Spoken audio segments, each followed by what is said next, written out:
Hey everybody, Jochen Hayden here, and I'm back with something new for you. Today, I am here to introduce a new campaign to our channel. This is the Desert Wolf versus We're Away Ace play-by-email campaign, Scenario 1 for War in the Pacific. Now, the reason that we're doing this is that I want to show you guys what a high-level game looks like with a really good player versus a really good player a bit further in than what you would typically see on YouTube. So let me give you some background as to what this is. A couple months ago, I met a gentleman named Desertwolf101 on the Matrix forums. I post my after action reports and links to my videos on YouTube there, and one of the campaigns that I was posting a video to was my Helson campaign. And as you guys know, I'm getting my butt kicked because Helson's very good, and he's coming on strong, and I'm not doing too great. Well, anyway, Desert Wolf decided he wanted to contribute to my AAR post, and he said, "Hey, I noticed that you're getting your butt kicked. Maybe I can help." And I said, "Sure." I had no idea who this guy was, but you know, he seemed like he knew what he was talking about. And as I spoke to him more, I realized, hey, this guy's really good. Like I never really looked at his stuff before, but he's no amateur. So I invited him over to my Discord channel, and after a few days of him being there, it was very clear that this guy was something special. Very intelligent, very experienced, and very helpful. Very humble. You name it. Just a great guy, and he knew game mechanics better than I did. He knew everything better. So I gave him his own channel on my Discord, and it's been amazing having him there over the last 2 months. He's helped me get better. He's helped a lot of our other players get better. He's very polite. He knows what he's talking about, and he's just a great teacher. So Desert Wolf actually has 2 active play-by-email campaigns going on. He's playing Japan as one and Allies as the other. He recently started putting the Japanese campaign on his own YouTube channel, and I'm going to take a little bit of credit for maybe pushing him to do it, and it's been great watching a high-level player like him play a Japanese campaign. But in addition to that, he also has an Allied campaign, and he approached me and asked if I'd be willing to host that campaign on my channel because he doesn't have a lot of time to make videos, and he wants to focus on the game more.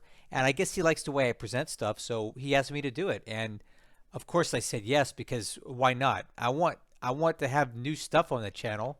I want to show you guys later games, later in the war, I should say, because a lot of these play-by-email campaigns tend to die in 1942. Why is that? Well, one, either the Japanese player is really good and stomps out the Allied player, and you get an auto victory at the beginning of 1943 and it's done, or the Allied player is really good and stomps out the Japanese player. They lose a few carriers, and then they get sudden carrier loss syndrome, and they just quit. Well, the people that we're talking about today are not quitters, all right? They're in it for the long haul, and they want to play this to the end. So I jumped on the opportunity to show this to you guys because this is a chance for you guys to see a campaign that's way far advanced compared to where my two are at, with even better players than me, so you can see what this game looks like as it gets further in. So that's what we're doing today. So let me introduce you to the players for this campaign we're going to be covering. Let's start with the Allied player. This here is Mr. Desertwolf101. He has about 4 years of experience playing this game. So far he's done 5 play-by-email campaigns. He's currently doing 2. Of the 5 he's played Japan twice and the Allies 3 times, and he's won all 5 of his games. If that tells you anything about the caliber of the guy that we're covering here. So now let me introduce you to the Japanese player. This is We're Away Ace, We're Away for short. He has over 2 decades of experience playing these types of games, starting with Uncommon Valor, the original War in the Pacific, the OG one, and now War in the Pacific Admiral's Edition. Overall, a highly experienced opponent with over 20 play-by-email campaigns to his credit, with a very favorable win-loss ratio. He generally prefers to play as the Japanese player. Okay, so now that we understand our players, let's talk about the settings for the campaign. So let's briefly talk about the rules of this campaign. So as I mentioned before, it's a scenario 1, player defined upgrades off, and stacking limits. We'll talk about that in a second. Some of the basic house rules here: no industry bombing in China except oil. Night bombing is only allowed when the moonlight is high. You have to pay political points across, with a few exceptions, and those are listed on the screen. And they refrain from doing anything outlandish or ahistorical. Now, that's a little subjective, but those two kind of moderate themselves when it comes to that. But there's more that we need to talk about. We need to talk about what stacking limits are. Okay, so stacking limits are something in the game where if you put too many troops and units onto one area, you start paying a massive penalty in supply cost and their efficiency and the way that they interact in combat. Well, mostly you would see that on small islands in the Pacific, right? Like an atoll has a stacking limit. Well, in their game, here, let me show you what one looks like. Right there, see that stacking limit? You can only have so many troops on that hex. In their game, they have it set up so that almost all hexes have stacking limits, and it comes into play in places like here in China, where you could have thousands of troops, millions of troops in one little spot. You may have heard me mention death stacks in my campaigns. Old Lodric likes to stack 15,000 AV in one hex and go after it, right? Well, in their campaign, you can't do that.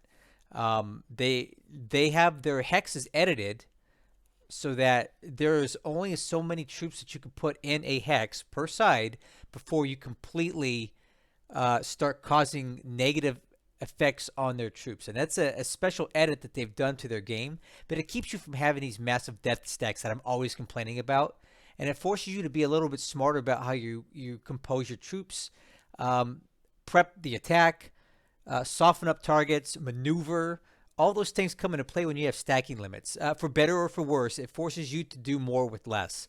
That's why their campaign is a little bit different. So their ground war is going to play a lot different from what you'll see in mine, where stacking limits are not in effect. And I think it makes for a different dynamic on the ground. And again, more maneuvering, more thought, less brute force, and more intelligence when it comes to your ground play. Okay, so let's get you caught up on this campaign and bring you up to speed on what has transpired from the beginning of the war to date. So right now, this campaign is currently on October 25th, 1942, and a lot has happened between then and now. And I'm picking it up right here. So let me give you a synopsis of what has occurred in this campaign. All right, so let's talk about the first phase of the war. We're away, the Japanese player rapidly conquered the southern resource area, also known as the Dutch East Indies, that's how I call it, but he faced fierce Allied resistance. The Allied forces staged a major naval ambush off of Palembang, waiting until basically he landed and captured the hex. And then, I guess, Desertwolf counterattacked him in this area and caused a lot of casualties there. And it paved the way for a successful shelling and bombing of the oil wells there at Palembang. And if we take a look there, we can see that the damage suffered at the Palembang oil field is 325 disabled, and that would cost Wearaway 325,000 supply to repair, and he doesn't have that kind of supply in scenario 1. Right, so apparently the Allied strategy for this whole campaign was very heavily focused on damaging the oil fields. Allied carrier forces also successfully carried out raids on Medan up here, see the damage, and Surabaya. You see there's more oil damage there. Towards the tail end of the Japanese conquest of the Dutch East Indies. Allied carriers also successfully raided Hokkaido, sinking shipping and hitting resources there. So Hokkaido is up here. This is the island on the north part of the Japanese home islands. So he launched a carrier raid in this area too, targeting resources. So if you look at Kushiro here, you can see there's massive damage to the resources there. And resources are required by the Japanese for their industry back home. Allied forces also still hold the Cocos Islands, which are over here. And in my campaign, I don't own them anymore, at least in the Lodric one. Okay, so let's talk about the second phase of the war. So from there, the Japanese heavily focused their air power, tanks, artillery, and other land forces in China, which we're looking at right here, pushing the Chinese back from Xi'an, and Changsha, which is in the center. I still hold both. I hold Changsha in my campaigns, if not Xi'an in both. The Chinese forces, however, continue to hold firm against relentless attacks, slowing the Japanese advance as much as possible. Elsewhere, the Japanese forces successfully captured half of the Aleutian Islands. Granted, we're in October now. I'm talking about basically a few months into the campaign. The Japanese captured about half of the Aleutian Island chain. They also captured Port Moresby. Additionally, they also captured New Caledonia, basically Noumea. But in the process, they lost a battleship and 4 heavy cruisers during a huge naval battle in which the Allies lost some as well, but overall won the engagement. And we'll take a look at that when we look at the actual losses of the campaign. I believe that battle was somewhere near Port Moresby, and it was a real slugfest. Okay, so now the third phase of the war, which began somewhere around May 1942, is where the Allies go on the counterattack. The Allied forces successfully land and captured several atolls in the Gilberts, which we're looking at right here. So the Gilbert Islands have all these bases here, and as you can see, as part of the Allied counterattack against the Japanese, they successfully captured a number of these bases back from the Japanese. Okay. Additionally, Desertwolf recaptured New Caledonia and Luganville against very soft resistance by the Japanese. They weren't really prepared to defend that. The Allied forces also began to advance deep into Burma. If you take a look at that over here. And they captured the central Mandalay Plain, which would be this area right here that has Mandalay, Maiktila, Magway, those bases. These were all taken by Wirway in the campaign earlier on. Fierce resistance is being encountered in the Aleutian Islands, which is over here, or they were anyway. A dozen dug-in Naval Guard units and other forces, but he eventually overcame them and retook those bases. Japan, however, is now renewing its offensive in China with even more reinforcements, and is now on the verge of capturing Lanchow, which is up here. And that's pretty bad, and the reason is that Chungking has quite a bit of industry, and it produces supply that way, but it requires fuel to do it. And the fuel comes from Xi'an, Lanchow, Urumqi, and it comes down this road this way to feed Chungking. And when you cut off the fuel supply, you cut off the ability for Chungking to produce a significant amount of its supply. And with the Burma Road being not in Allied control, this sort of push is very damaging to the Chinese player. They've also successfully defended against an attack on Wake Island. And according to Desertwolf, during that, an entire United States Marine Corps regiment was destroyed during the failed conquest of, or the reconquest of Wake Island. Currently, the Allied focus is on making more progress in Burma and seizing the Gilbert and Marshall Islands. So, as you can see here, Desertwolf's intent is to push the Japanese back down Burma and retake this territory here. And he's also, as I just stated, working on recapturing the Gilbert Islands and working his way up into the Marshall Islands. These will probably remain the key area of focus for the next several months of this campaign. And again, we're in October 1942, so the next several months of the campaign, you should see quite a bit of combat activity here in the Pacific, in the Marshall and Gilberts. And it sounds like Burma is going to be a major focus for upcoming offensives for the Allies.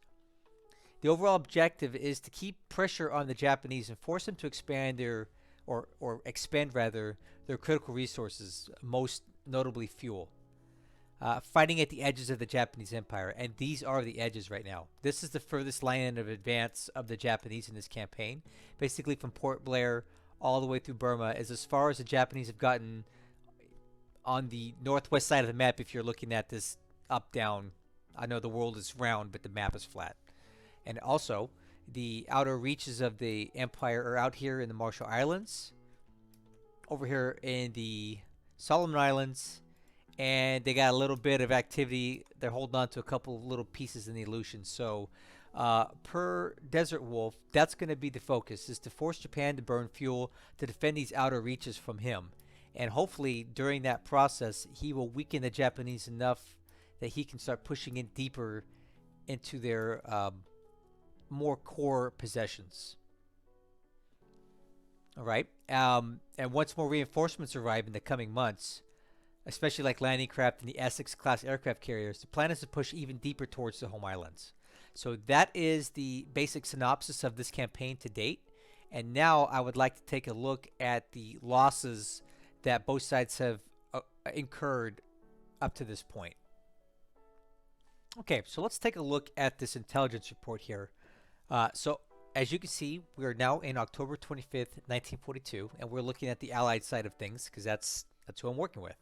So take a look at some of these losses, man. This is crazy.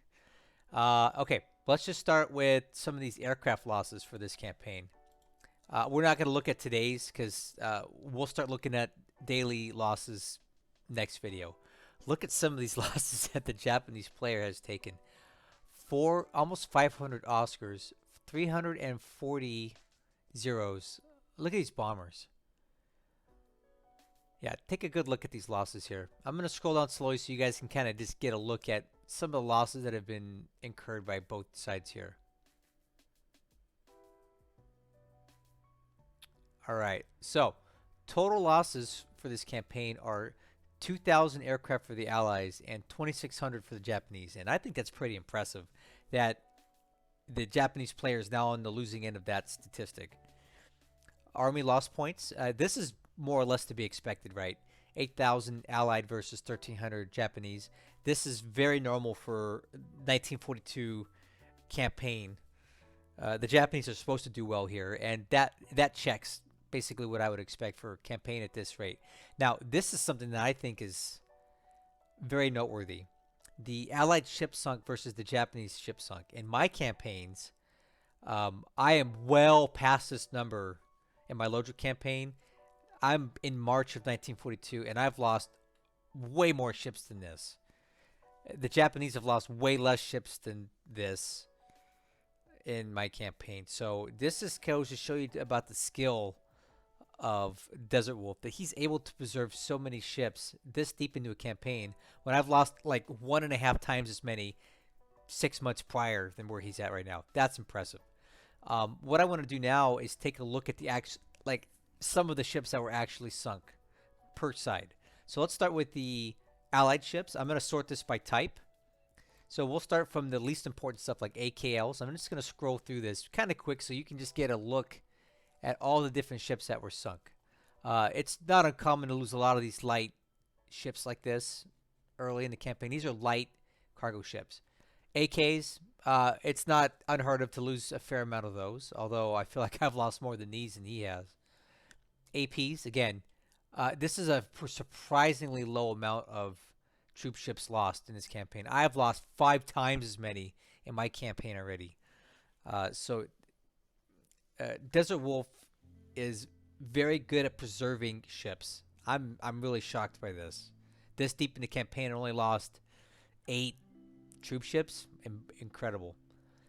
So these light ships, like these local minesweepers and these harbor defense motor launches, that stuff is very normal to lose. Only 6 tankers for the entire campaign. I've lost 60 tankers. Now this is interesting. That's quite a bit of APDs to lose, but obviously they were doing something important here. These AVPs, all these AMs, these don't figure to last. Man, only 1 destroyer minesweeper. Look at this. His sub loss is also very, very light. 1, 2, 3, 4, 5 sub losses this campaign. That is insane. This guy's good. These PT boats, motor launches, no big deal. Now we're getting into the good stuff. Destroyer escorts, destroyers, still looking like a reasonable amount of destroyer losses for October 1942. Okay, light cruisers, heavy cruisers, not bad at all, right? And 1 battleship. And look at where the Prince of Wales was lost, near Buitenzorg on the 24th of December. So he was able to preserve this ship for quite a while before it actually sank. It was not lost on December 7th. Force Z, it survived quite a bit. Now, one thing I did notice here was there was a lot of Port Moresby's, right?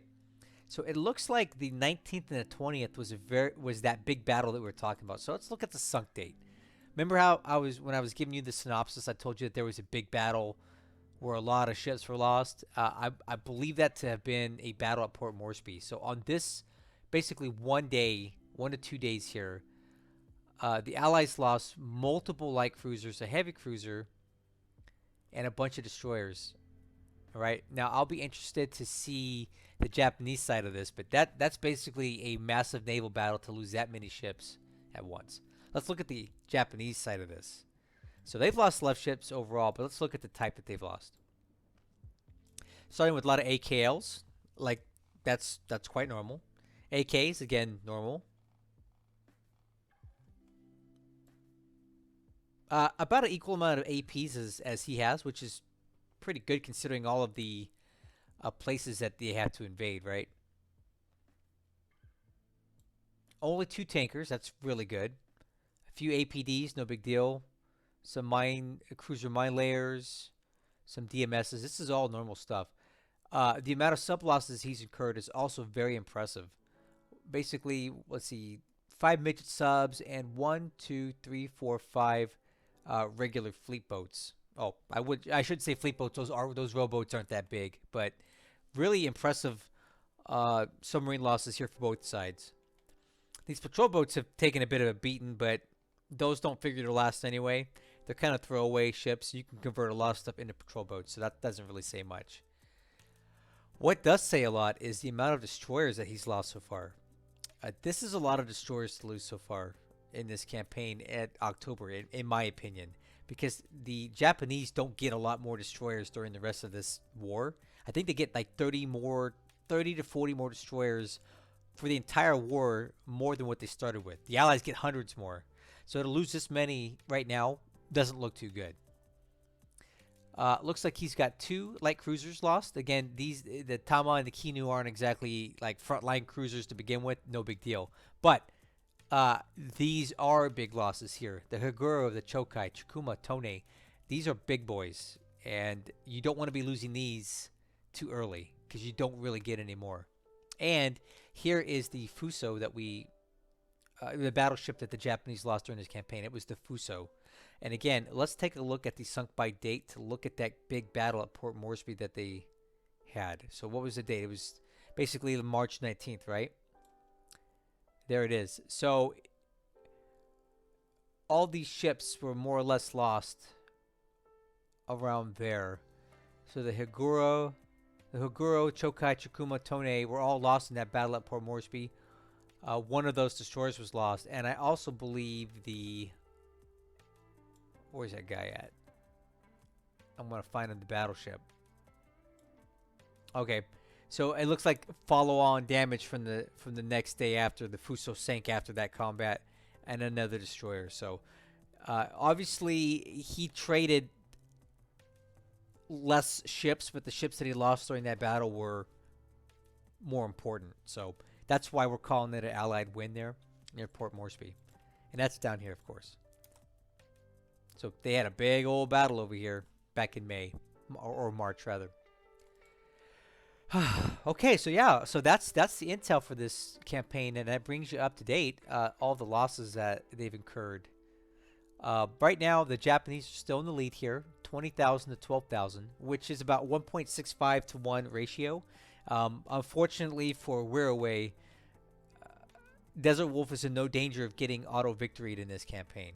You would need a 4 to 1 point ratio to do that, to win by January 1st, 1943. And Wearaway, unfortunately, is not anywhere close to that. So he's in for a long ride. If you don't win as the Japanese by 1943, you're probably not going to win at all. And judging by the ship losses that we've seen and these aircraft losses they've taken, I think he's kind of on the downhill slope here now. And Desertwolf is going to start really pulling ahead. So I think at this point, I want to end this video here. This is meant as an introduction to this campaign, why I'm doing this, and I wanted to show you guys where things are at right now, because we've missed 300 plus days of action, and that's okay.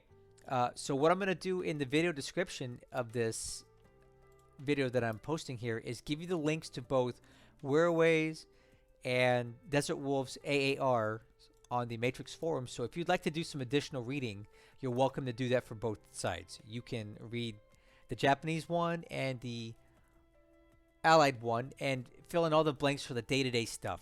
And at this point, I'll be taking over doing at least the video presentations of this campaign, so you can see it visually. Because I like AARs and stuff, but I do better by listening and by watching. So I'm going to be giving you the visuals of this campaign from the Allied perspective.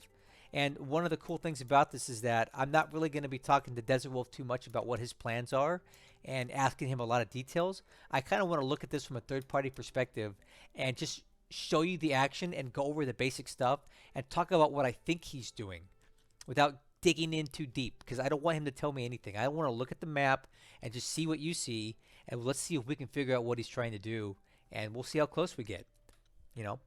So that's what I'm going to do with this. I really hope you guys are excited about this as much as I am. I think it's going to be awesome to see two high-level players duking it out this deep into 1942 and on, because these guys are definitely functioning at a higher level than I am.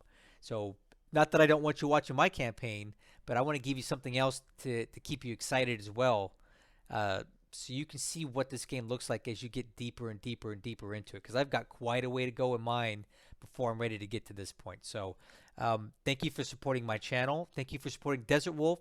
We're away, Ace. I'm going to make sure that you guys have the links that you need in the video description, so you can go check out those AARs as I mentioned. So you can go look at Desert Wolf's channel so you can watch his Japanese campaign from his video production style. And yeah, I think that's about it. So we will catch you guys when we watch the combat resolution for October 25th, 1942, and then we'll analyze his turn and go from there. I'll catch you guys on the next one.